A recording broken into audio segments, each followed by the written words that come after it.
ইতিহাসের পাতা থেকে নয়, এক বিস্তৃত মহাকাব্যের গভীর থেকে উঠে আসা এক নাম, এক নিষাদ বালক, চোখে যার অসীম স্বপ্ন, আর ধমনীতে ছিল যোদ্ধার রক্ত।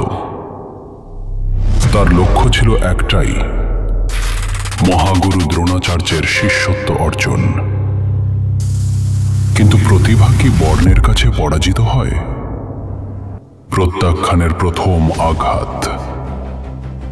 যে আগুন নিভিয়ে দেওয়ার চেষ্টা হয়েছিল, সেই আগুনই হয়ে উঠল দাবানল। গুরুবিহনে শুরু হলো এক অবিশ্বাস্য সাধনা। তার শিল্প স্তম্ভিত করল স্বয়ং পাণ্ডবদের। অর্জুনের শ্রেষ্ঠত্বের অহংকার হলো চূর্ণ। অবশেষে গুরু তার শিষ্যের মুখোমুখি। প্রতিভা যখন প্রতিজ্ঞার পথে বাধা হয়ে দাঁড়ায়, তখন ধর্ম কিসের পরীক্ষা নেয়? এক মুহূর্তের দ্বিধা নয়, শুধু গুরুর প্রতি অবিচল ভক্তি। ইতিহাসের সবচেয়ে নিষ্ঠুর গুরু দক্ষিণা।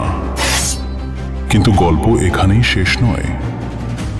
যে আঙুল কেড়ে নেওয়া হয়েছিল, তার থেকেও ভয়ঙ্কর হয়ে উঠল তার নতুন অস্ত্র।